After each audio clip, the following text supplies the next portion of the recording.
Hello guys, how are you doing today? Welcome back to my YouTube channel called Blast in the Past, and today I would like to talk about this film, Chicken Run from 2000. And this is a DVD release, so now let's have a short unboxing, if we may call it like that, because it's a used item. Again, bought on sale. It was dirt cheap because I paid for this one less than £1, so it was a steal. And actually, I've been meaning to watch this film for a long time. Perhaps that wasn't the first time I ever saw this film, but I had a long break since the first screening. Because I think that, logically thinking, I must have seen it, really, at least once. Or at least I knew a lot about it. Anyhow, so let's have a look at the packaging. So, without further ado, here is the front cover and the back cover of the packaging and the spine of the box. Right, so let's have a look at what's inside. The content. So not much to talk about it. So of course we have this DVD disc and it's pretty worn out. To be honest, I was a little bit afraid that maybe it wouldn't run correctly, but it does, thank God. So I just cleaned it a little bit and that was fine. It was enough. Alright, so that's it. I definitely got my money's worth. That's for sure. Okie dokie, so I will start a little bit atypically because I will talk about the picture quality first. And to be honest, I was blown away by this DVD release. It's full of additional content, extra materials, and still, maybe it's because the film is very short. It runs for 80 minutes, I think. The running time is 81 minutes. And maybe that's why there was so much space left on the disc, because the picture quality is almost perfect. One of the best DVD releases I've ever seen. And like I said, it blew my socks off right off the bat. And the picture is amazing. Of course, once again, it's not a Blu-ray release, so the colors are not quite there. They are a little bit washed out in comparison with any decent Blu-ray release. But the crispness, the sharpness of the picture is spectacular. It's only a mere DVD release. You need to bear that in mind. And you can see many details in the picture, in the foreground, in the background, and of course, if you were to watch it on a big, gigantic screen, like around 100 or even 75 inches, maybe that would make a difference. But on my 47-inch big screen, it was more than enough. And I sit almost with my nose glued to the screen, so I know what I'm talking about in terms of the picture quality. And in this case, it's highly recommended because it's an eye candy. So in this regard, really, I cannot praise it enough. And it's just a stupid pate release, yes? Nothing extraordinary. It's not some special edition, some deluxe 20th, 30th anniversary edition. No, it's just a regular standalone edition without any additional discs, so there is a lot of extra content, but it's still on the same disc. It's slapped on the same disc. And talking about the disc itself, so it features that interactive menu, and to be honest, I don't like those because it takes so much time to move from one part to another, to go from the subtitle options, the audio options, to the extra options, to play the main feature. So really, it's so cumbersome. That's why I hate interactive menus. Sometimes you can fast forward them, but sometimes you cannot, especially if there is some clip played in the foreground, in the background, like they wanted to show off with this new technology that, this is the DVD, not a VHS tape anymore. So they wanted to make the best out of it, but sometimes less is more, or at least less is better. That was a fairly atypical introduction, if I may say so, because I started with the picture quality, because once again, I cannot praise it enough, I can't recommend it enough, so I'm not even sure, I haven't checked it whether there is a Blu-ray release of this film, but in this case it's pretty redundant. Like many reviewers claim that some films, they don't need to be watched in the 4K quality, and I think that this claim also goes with films like this, which look very, very nice on the normal DVD disc, yes? So sometimes it really is enough, especially if the price is a steal, it's a bargain. So is it worth spending additional dough on a Blu-ray release? or a 4K release, if there is one, should there be one? I don't think so. Sometimes you just have to let it go and be happy with what you have. And in this case, really, it is good. You get your money's worth. I don't know how much it is available for normally, but in my case, for less than £1, that was a no-brainer. Anyhow, this film is from 2000. I was pretty surprised that it's a 22-year-old film. But let me read a short description of the plot for those who maybe have no idea what Chicken Run is. Alright? So let's get to it. Alright, let's see what we have here. That's the first reading, so it will be spontaneous. Apologies for butchering the pronunciation. Trapped behind barbed wire, fearing for their very lives, Ginger, Bunty, Babs and Fowler are chickens with a mission. Ginger and her fellow flock are determined to make a break for freedom, but every escape goes foul when they are caught by the evil Miss Tweedy and her oafish husband who want to turn them into chicken pies. When an all-American rooster named Rocky lands in the farm, Ginger sees her chance. These chickens won't cross the road, they will fly the coop. Together they prove that chickens are anything but, as they engaged in a daring and spectacular escape. Do we have any quotes here? Unfortunately, not really, nothing. Oh, no recommendations. So you'll get a recommendation from me. Only this, it says, this ain't no chick flick.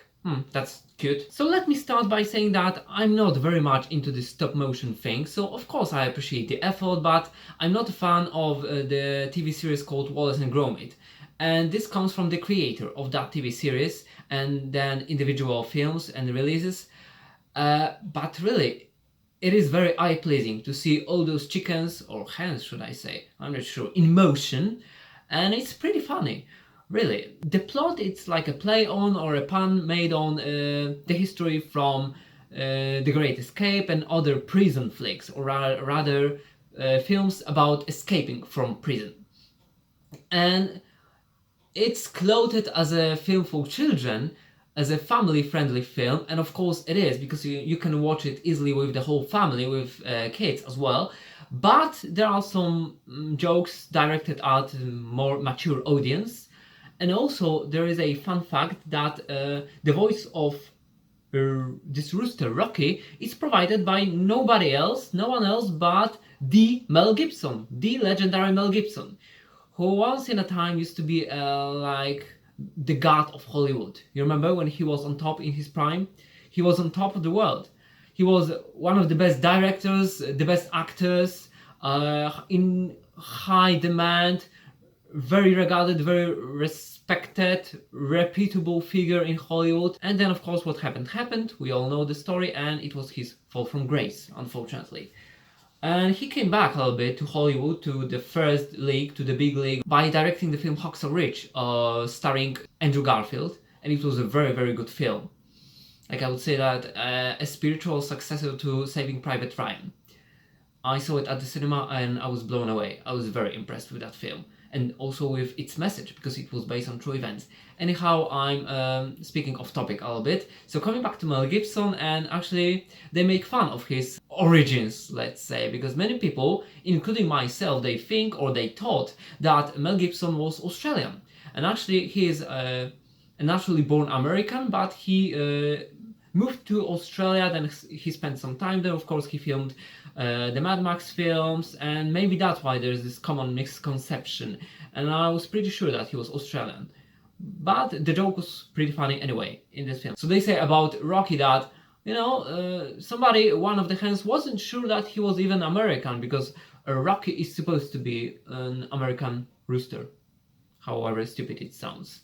Like, straight from America. Really, you gotta appreciate all the effort put into the stop motion technique. It looks great.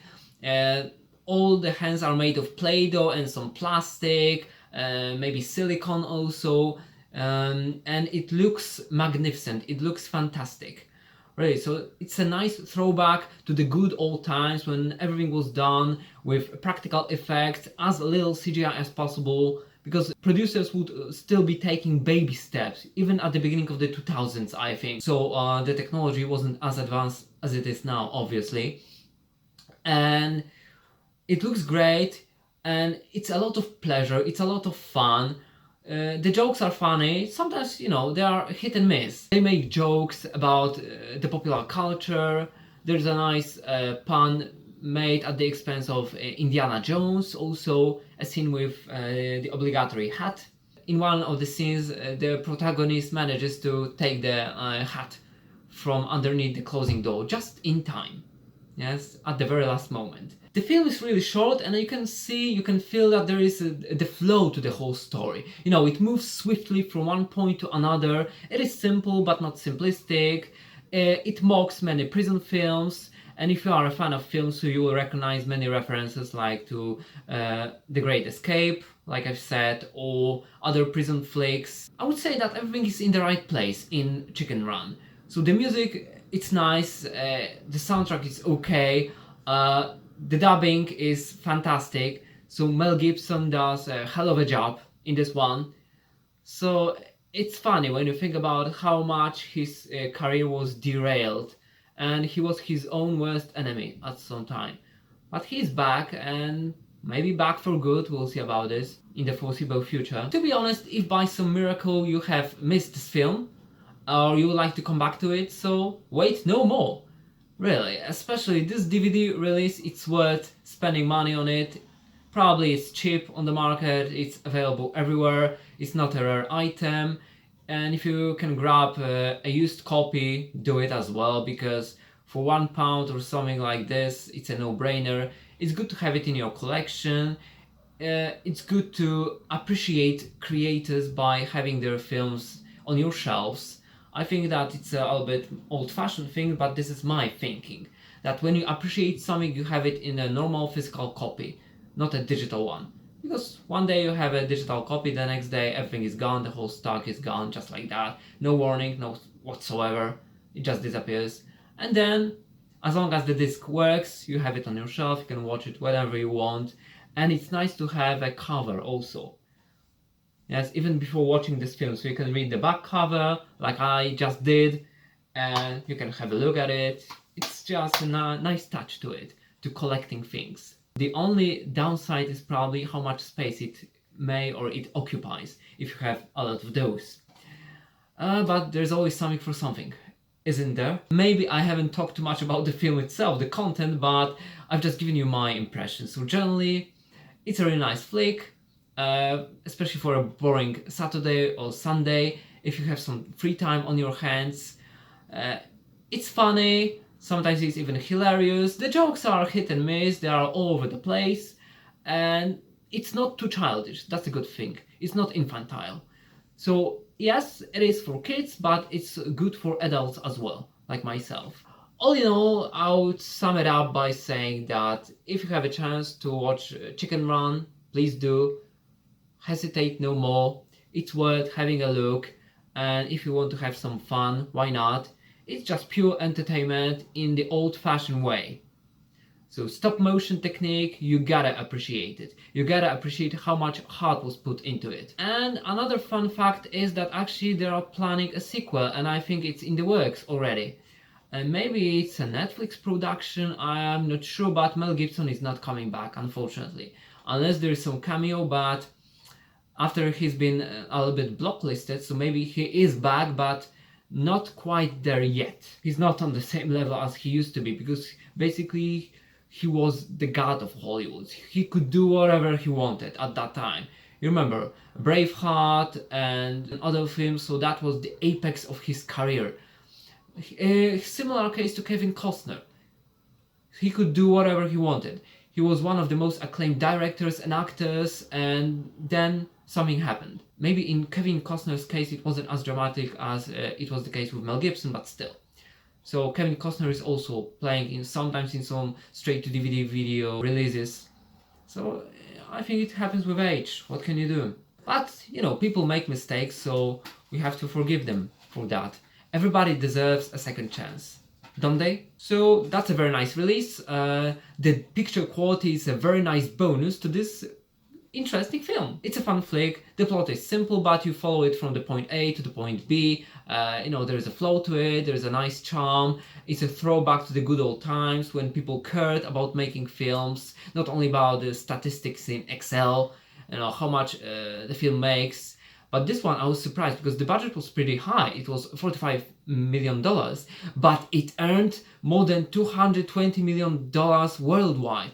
I thought that maybe it was a flop, but it wasn't. No, sir. It was a spectacular success. It was a massive success at the box office. So I'm even more surprised with that because people appreciated good films even back then. Do you really need any more recommendation than that? It was a great success, everybody loved it, critics loved it, the audience loved it as well. And now I would also like to second the motion and admit that I had a lot of fun watching this film. So thank you very much for another short, very spontaneous review. Hopefully there won't be too much editing. I'll add some pieces of trivia from the IMDb website here and there just to make it more fun for you as well. And thank you for the attention, and I hope that we'll see each other next time. Thanks, friends. Bye.